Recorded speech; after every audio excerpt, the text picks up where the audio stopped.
At 6:17 p.m., a mother walks into a grocery store. She is tired. The workday has followed her home. Her phone is buzzing. Her children are hungry. Dinner has to happen fast. She pushes a cart under the white lights and reaches for the things that make modern life feel manageable. A loaf of bread, a bag of chips, a frozen pizza, a jar of strawberry jam, a bottle of hot sauce, a can of meat, a box of tea.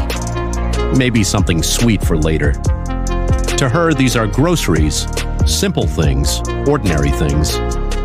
But to an engineer, they are something else entirely. They are proof of a hidden machine.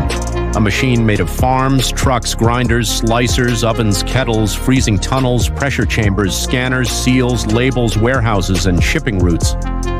A machine designed to do one impossible thing: keep fragile food alive long enough to reach her table. Because before food becomes convenient, it is vulnerable. Meat spoils, fruit rots, milk turns, fish decays, bread goes stale, potatoes bruise, ice cream melts, peppers lose their fire. Every food factory is fighting the same enemy: time. And the grocery store is not where the story begins, it is where the story ends. The mother places a can into her cart. It may be Spam, sardines, or another shelf-stable food she has walked past 1,000 times without thinking. But inside the factory, that quiet can begin with urgency. For a canned meat product, pork shoulder and ham are inspected, ground into a uniform texture, then mixed with salt, water, potato starch, sugar, and preservatives that maintain color, flavor, and shelf life.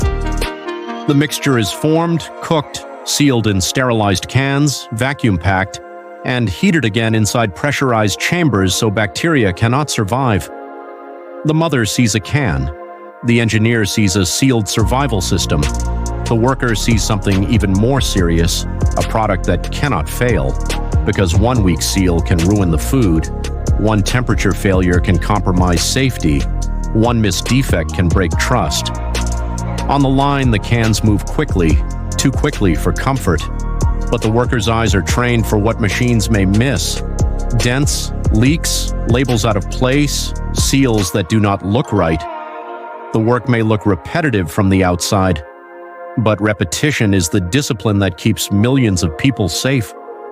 A few aisles later, the mother reaches for a bag of chips, light, crisp, familiar. But the chip aisle is one of the most precise places in the modern food system. Potatoes arrive by the truckload. They are sorted by size, shape, and moisture, washed with high-pressure jets, peeled by machine, sliced to a thickness so exact that a small mistake can change everything. Too thick and the chip will not crunch, too thin and it burns.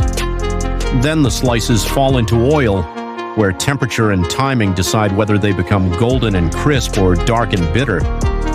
After frying, they are drained, cooled, seasoned, scanned, rejected if defective, and sealed inside protective bags. That air inside the bag is not empty space, it is protection. The bag is not just packaging, it is armor against moisture, breakage, and time. The mother hears the crinkle of the package. The engineer hears the sound of a supply chain that worked. Then she reaches into the freezer. A frozen pizza, fast dinner, easy answer. One box between stress and relief. But frozen pizza is not simple, it is choreography. The dough is mixed, rested, rolled, cut, and partially baked. Sauce is spread evenly across each crust. Cheese, meat, and vegetables are measured with industrial precision. Then the entire pizza enters a freezing tunnel where extreme cold locks the product into a temporary state of silence. The factory has to solve a strange problem: make the food survive freezing, trucking, storing, thawing, and baking while still tasting like dinner. The engineer watches the freezing line and understands the miracle. Cold is not just cold here. Cold is preservation. Cold is timing. Cold is control. The mother will only see the pizza slide into the oven. But long before that, the factory already made a promise on her behalf. When she is too tired to cook from scratch, dinner will still be possible. Now the cart turns towards sweetness. A jar of strawberry jam. It looks gentle, bright red, almost homemade. But jam is one of the oldest battles between fruit and decay. Strawberries arrive ripe and fragile. They are washed, sorted, and moved into stainless steel kettles. Sugar, pectin, and sometimes lemon juice are added. Heat thickens the mixture. The color deepens. The fruit becomes spreadable memory. Too little heat, and it will not set. Too much heat, and the fresh flavor disappears. The factory must do something delicate at massive scale, preserve the feeling of summer inside a glass jar. Then the jars are filled, sealed, pasteurized, cooled, labeled, inspected, and shipped. The mother sees breakfast. The engineer sees temperature curves, acidity, viscosity, and shelf stability. The worker sees a line of jars moving forward, each one expected to look like the last. Consistency is not an accident. It is manufactured. Nearby, she picks up bread, soft, sliced, dependable, but bread is a living process before it becomes a packaged product. Flour, water, yeast, sugar, and salt are mixed into dough. Machines knead it until it becomes elastic.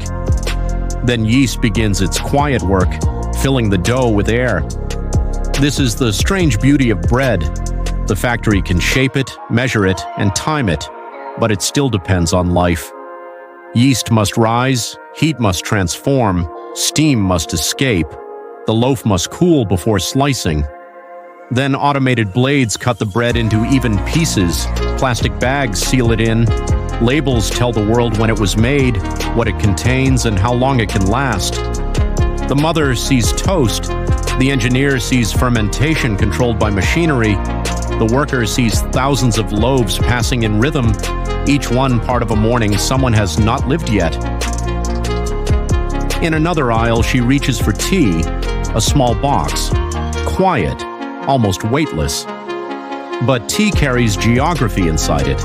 Leaves harvested from places like India, Kenya, Sri Lanka, and other tea-growing regions are picked, withered, rolled, oxidized, dried, blended, tasted, measured, and packed into bags.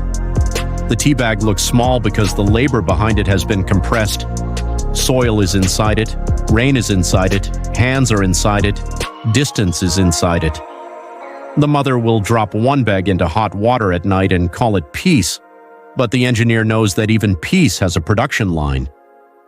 Then comes the bottle of hot sauce, small, sharp, fiery. Tabasco-style pepper sauce begins with peppers picked at peak ripeness, crushed with salt into a mash, aged in barrels, blended with vinegar, strained, bottled, labeled, and shipped across the world. In some traditional processes, aging lasts years, turning raw heat into depth and character. This is where the story slows down, because not every factory is about speed. Some factories are about waiting correctly. The engineer knows that machines can accelerate many things, but they cannot fake maturity. The worker knows the barrels are not just storage, they are time made visible. And the mother, later that night, may shake only a few drops onto her food. She will taste heat, but hidden inside that heat is patience. At the checkout line, the cart looks ordinary again. Bread, chips, pizza, jam, tea, sauce, cans. Nothing dramatic, no roaring machines, no pressure chambers, no optical scanners, no freezing tunnels, no kettles, no conveyor belts, just groceries. That is the genius of the system. When it works, it disappears. The mother drives home. She carries the bags inside. The children are waiting. The evening is moving quickly now. The pizza goes into the oven. The bread sits on the counter. The jam waits for morning. The chips open with a crisp crackle. The hot sauce lands on the table. The tea waits for the quiet hour after everyone has gone to bed. And for a moment, everything feels normal. But now we know the truth. Normal is not simple. Normal is engineered. Behind every meal is a hidden industrial world fighting decay, distance, contamination, waste, time, and hunger. Behind every shelf is a factory. Behind every factory is a process. Behind every process are workers, engineers, farmers, drivers, inspectors, machines, and systems most people will never see. Modern food feels easy because the machine behind it is unbelievably complex. And once you see that machine, ordinary life never looks ordinary again. That is what we uncover here on Industrium Secrets, the hidden systems you depend on every day, but almost never see.